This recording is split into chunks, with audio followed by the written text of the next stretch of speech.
Summer heat ను cool shades తో beat చేయండి. Mister opticals mister cool offer up to 75% off in summer glasses. నమస్తే, welcome to Suman TV. నేను మీ Sai Bhairi. SRH versus CSK మధ్య జరిగినటువంటి మ్యాచ్లో హైదరాబాద్ గెలిచి ప్లే ఆఫ్స్కి వెళ్ళిపోయింది.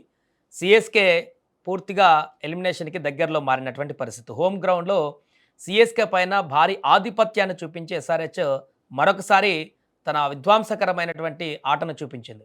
దీనికి సంబంధించి మనం మాట్లాడదాం. ఇప్పటికే 3 టీంలు కూడా ప్లే ఆఫ్స్కి వెళ్ళినటువంటి సిచ్యువేషన్ వచ్చింది నిన్న ఎస్ఆర్హెచ్ గెలవడంతో.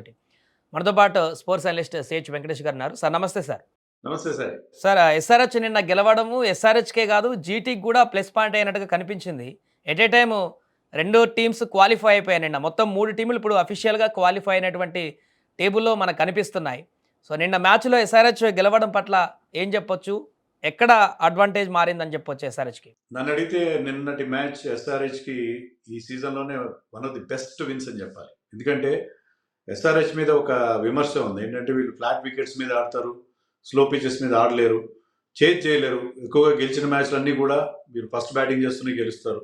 ఫస్ట్ బ్యాటింగ్ చేసి ఒక పెద్ద స్కోర్ 230, 240 ఆ స్కోర్ పెడితేనే దాన్ని డిఫెండ్ చేసుకుంటారు. తప్పిస్తే చేజింగ్ చేత కాదు వీళ్ళకని ఒక ఫీలింగ్. దాన్ని పటాపంచలు చేశారు. చాలా బాగా ఆ చేజ్ని ప్రమాణం హ్యాండిల్ చేశారు.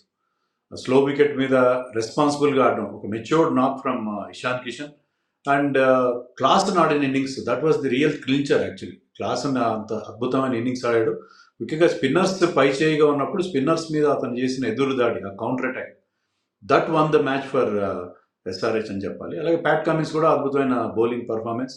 క్యాచ్లు తీసుకున్నారు. మామూలుగా ఎస్ఆర్హెచ్ క్యాచ్లు చాలా ఫీల్డింగ్ చాలా దారుణంగా 24 క్యాచ్లు చేశారు ఈ మ్యాచ్ ముందు. కానీ ఈ మ్యాచ్లో వచ్చిన క్యాచ్లు అన్నీ తీసుకున్నారు. సో ఏ రకంగా చూసుకున్నారు, బ్యాటింగ్, బౌలింగ్ అండ్ ఫీల్డింగ్ అన్నిట్లో కూడా చాలా చాలా సాటిస్ఫైయింగ్. ఎందుకంటే బిజినెస్ ఎండ్ ఆఫ్ ది టోర్నమెంట్లో మీరు ఈ స్టేజ్లో బాగా ఆడారు. సో ఈ స్టేజ్లో వాళ్ళు రైట్ ఫామ్లోకి వచ్చారు. బ్యాటింగ్ బౌలింగ్ కాంబినేషన్లో కూడా కరెక్ట్ డెసిషన్స్ తీసుకుంటున్నారని చెప్పాలి. అండ్ సిఎస్కే టోటల్ స్కోర్ని కూడా కట్టడి చేయడంలో అద్భుతంగా ఎస్ఆర్హెచ్ బౌలింగ్ టీమ్ ముందుకు కదిలినట్టుగా కనిపించింది. లేకుంటే 200 వరకు వెళ్తుంది అనుకున్న స్కోర్ని లాస్ట్ అద్భుతమైనటువంటి బౌలింగ్తో 190 కూడా వెళ్ళకుండా కట్టడి చేసినటువంటి పరిస్థితి. సో డెత్ బౌలింగ్ని ఎలా చూడొచ్చు అంటారు? ఫస్ట్ 3 ఓవర్స్ కనుక మనం తీసుకుంటే ఫస్ట్ 3 ఓవర్స్లో వాళ్ళ రన్ రేట్ 14+ ఉంది. సంజు శాంసన్ కానీ ఉరుల్ పటేల్ కానీ చాలా అగ్రెసివ్గా స్టార్ట్ చేశారు. కానీ వికెట్స్ రెగ్యులర్ ఇంటర్వల్స్లో తీసుకోవడం, అలాగే ఈ పార్ట్నర్షిప్ చాలా బిల్డ్ అవుతూ వచ్చింది. So Shivam Dube and Dewald Brevis వాళ్ళిద్దరిని అవుట్ చేయడం అనేది చాలా చాలా క్రూషియల్. సో దాంట్లో మనం ఎస్ఆర్హెచ్ బౌలర్స్ మెచ్చుకోవాలి. ఇషాన్ మలింగా కానీ సాకిబ్ హుస్సేన్ కానీ they are turning out to be very good death bowlers. Malinga and Sakib ఇద్దరు కూడా వాళ్ళ డెత్ బౌలింగ్ స్కిల్స్ చాలా బాగున్నాయి.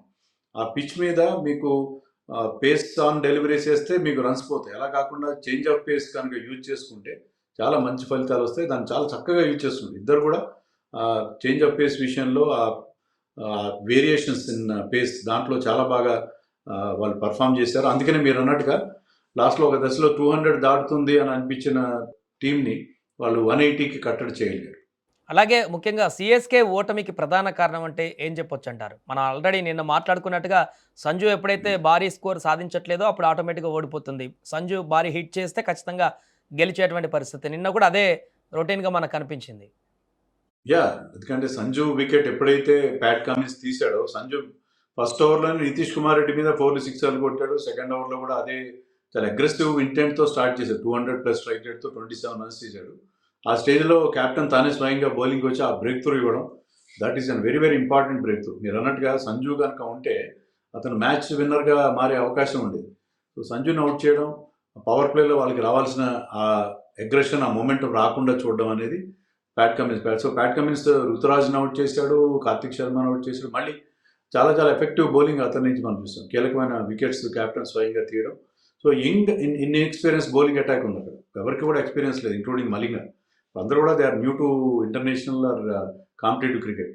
అలాంటి యంగ్ అటాక్కి అతను ఒక సీనియర్ ప్రోగా ప్యాట్ కమిన్స్ ఇస్తున్న direction and the way he he's been marshalling his resources, అతను చేస్తున్న బౌలింగ్ చేంజెస్ కానీ చాలా అద్భుతంగా ఉన్నాయి. ఈసారి ఈ సీజన్లో ఎస్ఆర్హెచ్ ప్రదర్శన చూస్తే ఎలా అనుకోవచ్చు అండి? ఈసారి మనం ఖచ్చితంగా కప్పు కొట్టేటువంటి అవకాశాన్ని చూడొచ్చు అంటారు. ఎందుకంటే మధ్యలో కొంత కన్సిస్టెన్సీ లేదు. హై స్కోర్ కొడితే ఓపెనర్లు ఆడితేనే గెలుస్తాం అలాంటి పరిస్థితి నుంచి నిన్న ఆడినటువంటి విధానం చూస్తే పర్ఫెక్ట్గా రేస్లో ఉన్నట్టుగా కనిపిస్తుంది. సో ఛాంపియన్ అనేటువంటి అవకాశాన్ని మనం చూడొచ్చా ఈసారి ఎస్ఆర్హెచ్ని? అంటే ఛాంపియన్ అవుతారని చెప్పడానికి మనం ఖచ్చితంగా బల్లగుద్ది చెప్పే పరిస్థితి లేదు. డెఫినెట్‌గా రేస్‌లో ఉంటారు. ఎందుకంటే మరోవైపు మీరు ఆర్‌సీబీ తీసుకున్నా, గుజరాత్ తీసుకున్నా చాలా స్ట్రాంగ్‌గా ఉన్నారు. వాళ్ళకున్న ప్రధానమైన స్ట్రెంత్ ఏంటంటే పవర్ ప్లేలో వాళ్ళు వికెట్స్ తీస్తారు. అది భువనేశ్వర్ హ్యాజెల్‌వుడ్ కావచ్చు, లేకపోతే ఇక్కడ రబాడా అండ్ సిరాజ్ కావచ్చు.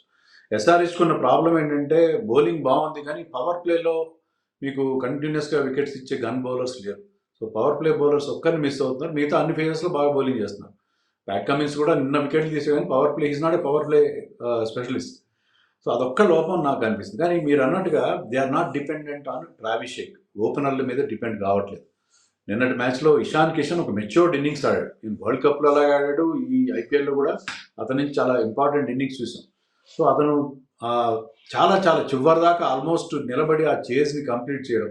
ఎందుకంటే ఇషాన్ కిషన్ జనరల్‌గా ఏంటంటే అతను చాలా అగ్రెసివ్‌గా ఆడతాడు. ఒక క్విక్ నాక్ ఆడతాడు తప్పిస్తే ఆ రెస్పాన్సిబుల్ ఇన్నింగ్స్ ఆడడం అనేది మనం చూసాం. అలాగే క్లాసన్ నుంచి ముఖ్యంగా మిడిల్ ఓవర్స్‌లో స్పిన్నర్స్ డామినేట్ చేస్తున్న టైంలో క్లాసన్ వాళ్ళ మీద చేసిన ఎదురుదాడి చాలా చాలా ఇంపార్టెంట్ థింగ్. సో ఈ నలుగురు బాగా ఆడుతున్నారు కాబట్టి మనకి చాలా కాన్ఫిడెన్స్ ఇస్తున్నారు. అలాగే బౌలింగ్ విషయంలో పేసర్స్ అందరూ మంచి బౌలింగ్ వేస్తున్నారు. యాక్చువల్లీ నిన్న ఎస్ఆర్హెచ్ ఒక మిస్టేక్ ఏం చేసిందంటే ప్రఫుల్ హింగే ప్లేస్లో ఎక్స్ట్రా స్పిన్నర్ హర్ష్ దుబేని ఆడించుకోవాల్సింది. హర్ష్ దుబే ఎందుకంటే చెన్నై టీంలో ఎక్కువ మంది రైట్ హ్యాండర్స్ ఉన్నారు. లెఫ్ట్ ఆర్మ్ స్పిన్నర్ చాలా యూస్ఫుల్ అయ్యిండేవాడు. అదొకటే కానీ మిస్టేక్గా కనిపించింది. ఇంకా రాబోయే మ్యాచ్లో కూడా ప్రఫుల్ హింగే కంటే కూడా హర్ష్ దుబేని ఆడిస్తే బాగుంటుంది. అతను బ్యాటింగ్ కూడా బాగా చేయగలడు. సో ఆ ఆస్పెక్ట్ ఒకటి వాళ్ళు దృష్టిలో పెట్టుకోవాల్సిన అవసరం. Right sir, thank you so much. అదే ఎస్ఆర్హెచ్ సిఎస్కే మధ్య జరిగినటువంటి మ్యాచ్లో నిన్న ఎస్ఆర్హెచ్ గెలిచి ప్లే ఆఫ్స్లోకి రాజసంగా వెళ్ళిపోయింది. సిఎస్కే సంక్లిష్టంగా మారింది, ఎలిమినేషన్కి దగ్గరగా ఉన్నటువంటి పరిస్థితి. ఎస్ఆర్హెచ్తో పాటుగా ఇప్పుడు జీటీ కూడా క్వాలిఫై అయినటువంటి టీమ్గా ఉంది. ఇక 4th ప్లేస్ కోసం అయితే ఈ పోటీ అయితే కొనసాగుతుంది.